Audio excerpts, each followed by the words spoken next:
केंद्रीय मंत्री स्मृति ईरानी इस समय, पूर्व केंद्रीय मंत्री स्मृति ईरानी जी लाइव है मेरे साथ। स्मृति जी, आपका स्वागत है। सबसे पहले तो स्मृति जी, बहुत बहुत शुभकामनाएं बंगाल में ऐतिहासिक जीत के लिए भारतीय जनता पार्टी की। मेरा पहला प्रश्न आपसे यही है कि देखिए, बीजेपी जीत गई लेकिन ममता बनर्जी अपनी डिफीट को एक्सेप्ट नहीं कर रही है। वो कह रही है कि मैं इस्तीफा नहीं दूंगी, मैं हारी नहीं हूं, हराई गई हूं। माफ करिए। नहीं, निश्चित रूप से उन्हें बंगाल की जनता ने हराया है। ये दो टूक कह देना चाहिए, इस सत्य को स्वीकार करना चाहिए। अंग्रेजी में दो शब्द हैं, पॉलिटिकल डिल्यूजन, जिससे वो सफर कर रही हैं। आपको संवैधानिक प्रक्रिया, लोकतांत्रिक प्रक्रिया के सामने नतमस्तक होना पड़ेगा। ये अनिवार्यता है हमारे देश की पॉलिटिकल सिस्टम की। आप घमंड में ये नहीं कह सकते कि जनता ने मुझे दरकिनार, सत्ता से बाहर किया, लेकिन जनता का ये आदेश मैं स्वीकार नहीं करूं। लेकिन तो अगर वो पॉलिटिकल डिल्यूजन को कोई भी फीड करता है तो वो ना सिर्फ वोटर को इंसल्ट करता है, लोकतंत्र का भी हनन करता है। स्मृति जी, आपने बोला कि इसको कोई फीड करता है, लेकिन फीड कौन कौन कर रहा है? अखिलेश जी फीड कर रहे हैं यूपी से, अरविंद केजरीवाल फीड कर रहे हैं दिल्ली से। वो कह रहे हैं बिल्कुल ठीक है, ममता बनर्जी ठीक है, एसआईआर होता तो ममता बनर्जी नहीं हारती। फिर तमिलनाडु और केरल के चुनाव के बारे में क्या उनका विश्लेषण है? वो कह रहे वहां तो नेचुरल जीत है, लेकिन अननेचुरल जीत बंगाल में ही है और असम में है।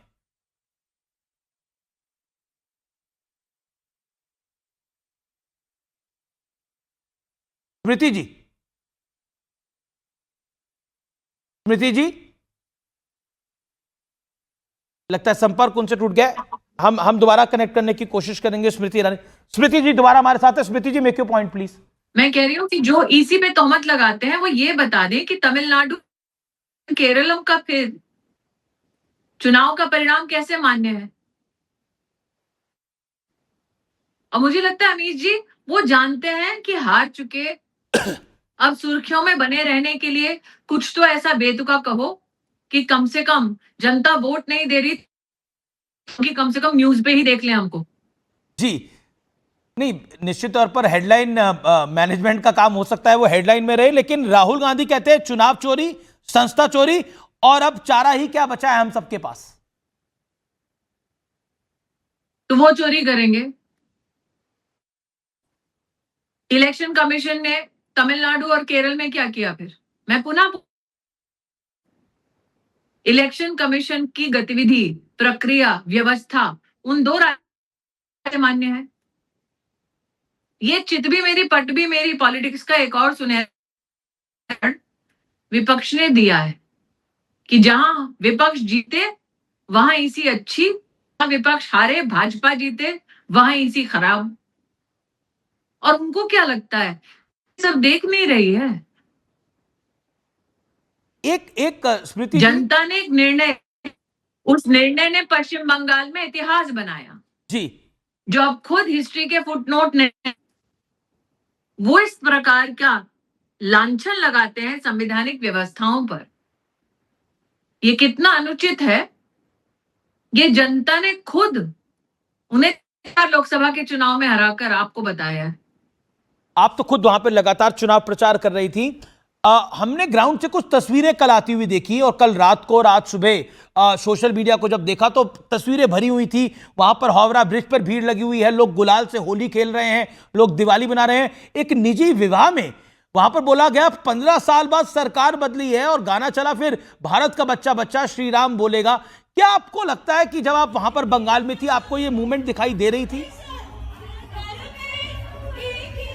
देखिए अमीश जी, कई मुखों से दबे शब्दों में जय श्री राम सुना, कई नागरिकों से मिलना हुआ जिन्होंने रामनवमी का उत्सव मनाने का प्रयास किया, सरस्वती वंदना करने का प्रयास किया, दुर्गा पूजा का पंडाल लगाने का प्रयास किया, माँ की मूर्ति का विसर्जन करने में उनको क्या चुनौतियां आई, ये सारी घटनाएं मैं देख चुकी हूँ।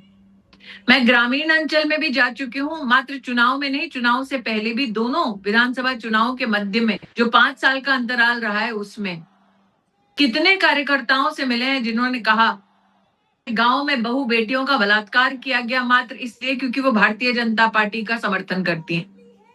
बूथ पर काम करने वाली हमारी महिला कार्यकर्ताओं को बालों से घसीटा गया। पुरुष कर्मियों घर की जो उनकी धर्मपत्नी है, भाभी है, निर्वस्त्र कर उनको चौराहे पर गांव में खड़ा गया और पूरी जनता को बोला गया, देखो हिम्मत मत करना बीजेपी को समर्थन देने की। आपने फाल्टा का चुनाव जो हुआ, जी जब वोटिंग चल रही थी, तब जनता ने आकर तो पकड़ पकड़ कर गुहार लगाई कि देखो तृणमूल के गुंडे कह रहे हैं टीएमसी को वोट नहीं दोगे तो हमारे घर की बेटियों का बलात्कार कर देंगे। कार्यकर्ता की 80 साल की मां को इतना पीटा, भूल गए वो दृश्य। रत्ना देबनाथ सबसे बड़ा प्रमाण है कि एक महिला बड़े जतन से, गरीब है बेचारी, अपनी बेटी को डॉक्टर बनाती है, उसका बलात्कार होता है, उसे घाट उतारा जाता है। तृणमूल के गुंडे बेटी का शव लेके शमशान घाट की ओर भाग जाते हैं। ना देबनाथ से अगर आप बैठकर बात करें अमीश जी, आपका खून खौल जाएगा।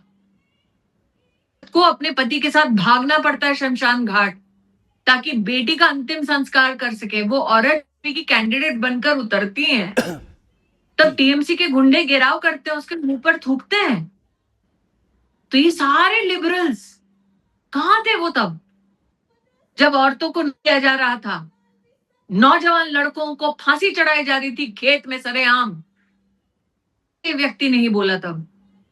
एक सवाल कितनों के कत्ल हुए, कितनों के घर जलाए गए, कौन सा ये विशेषज्ञ तब बोला था?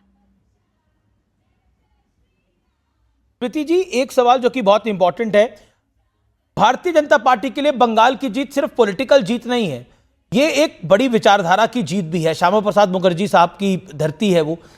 जब आप बीजेपी में आपकी एंट्री हुई थी और तब हमने अगर हम बीजेपी के उससे पहले के भी कालखंड को देखें तो बंगाल में बीजेपी का अस्तित्व नहीं था। जब आप भी बीजेपी में आई तब भी बीजेपी का अस्तित्व बंगाल में उतना बड़ा नहीं था। लेकिन what Bengal win means to BJP cadre? देखिए, आज से 25 साल जब मैं भारतीय जनता पार्टी में सम्मिलित हुई, तब हम श्यामा प्रसाद मुखर्जी की जब बातें करते थे जहां बलिदान हुए मुखर्जी वो कश्मीर हमारा है, तब संकल्प होता था धारा 370 हटाना। वो संकल्प पूरा किया नरेंद्र मोदी ने।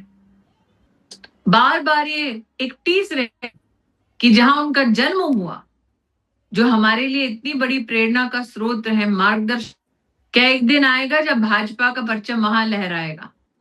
तो न सिर्फ धारा 370 हटाने सफल प्रयास नरेंद्र मोदी के एक कार्यकाल का सम्मान है, बल्कि साथ ही मुझे लगता है एक नेता के नाते, एक कार्यकर्ता के नाते, एक संगठन के नाते बंगाल की जीत न सिर्फ उनके लिए खास है बल्कि भाजपा के हर कार्यकर्ता के लिए बहुत ही विशेष है। जी, बहुत बहुत शुक्रिया स्मृति ईरानी जी अपना विशेष समय देने के लिए न्यूज़ 18 को।